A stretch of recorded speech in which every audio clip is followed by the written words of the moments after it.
The best approach to developing a parenting plan is defining a parenting plan, and that is the fact that it's a signed and dated document by both parents, and it's an agreement that you reach that says this is how we're going to raise our children from this point onwards. It's important when developing a parenting plan you consider the ages and stages of development for children. Parenting a 5-year-old is going to be much different to a 10-year-old. Parenting a 2-year-old is going to be different to a 12-year-old, although sometimes you might think that it's pretty much the same. But we always encourage parents to do developmentally appropriate parenting plans. And so if you've got a large family, sometimes we do different parenting plans for the younger ones to the older ones. It just helps to recognise the unique and individualness of each child in that family unit.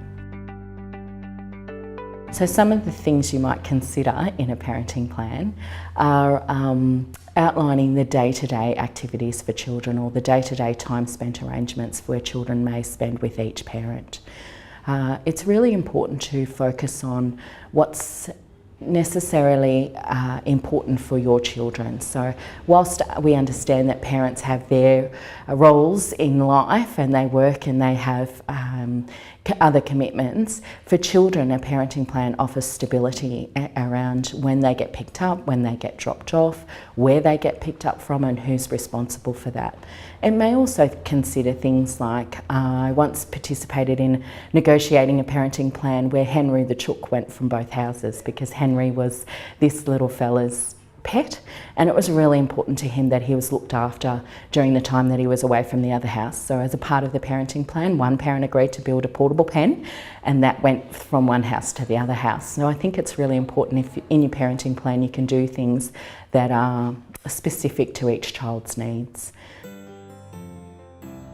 An example being the children living between France and China. I often use this analogy when I'm working with families to help them understand that whilst the children are in France, they speak French, they have French food, they do French things, and then when they go back to the other parents, they may be in China and eat Chinese food and speak the Chinese language and have different roles and rules within that family. So it's often good to sit back and consider, what are the rules of our family unit and what rules can be carried across to both houses? What were they prior to separation, and what are the ones that are really important to keep? An example of a rule might be your bedtime's at 7:30 no matter which house you're in. School is important, so homework time is between 5 and 5:30. And then consider the roles of each person in that. Prior to separation, one party might have participated in doing all the household chores or cooking the meals, or you might have had a roster for cooking meals and the other party might have worked. After separation, that's going to change in some sense, because you find both parents are now having to manage a household and manage those chores and manage their own working environment. And so roles change significantly after separation, and that can be adjustment for parents. So it's helpful to sit down and have a bit of a talk about what those roles now are and what they're going to look like into the future. Responsibilities of people, parents are important.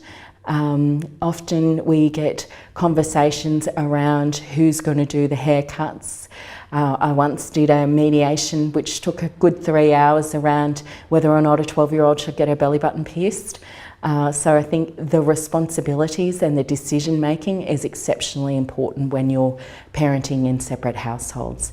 So how do you come to decisions together? What will that conversation look like, and whose responsibility is it to make decisions day to day? The Family Law Act talks about shared parental responsibility, and that for us is really important, that we acknowledge that both parents actively participate in the raising of their children, that they both have a part of the decision making in relation to education, religion, medical things that are really important, medical decisions. And so talking about the responsibilities now that we're separated, this is how we're going to manage, is a really important part of a parenting plan.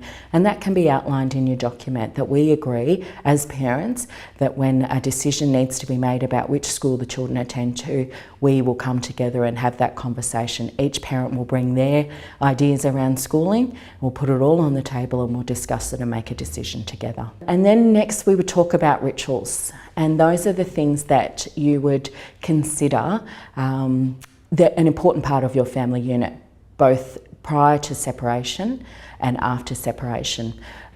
We have written the grand final football into parenting plans. We've written cricket, Boxing Day cricket, into parenting plans because those were rituals prior to separation and really important for parents to continue. And these may include your special events, whatever, Christmas or Easter or Hanukkah, those types of special religious events that parents might consider still something that they would like to continue with. So going back to the France and China analogy, it's important to consider that the rules for each family household are something that's important. Roles, newly defined roles for each family households, the responsibilities for each family household and the rituals. And then once these are clearly defined and you've got an agreeable working relationship, the notion of children living between France and China, it will actually become a really enriched experience for your children because they're going to have the love and support that they need from both parents, and they're going to have the exposure to two different worlds that are just going to bring them to raise them to be happy and healthy children. The parenting plan document is a vital document in supporting that relationship between parents.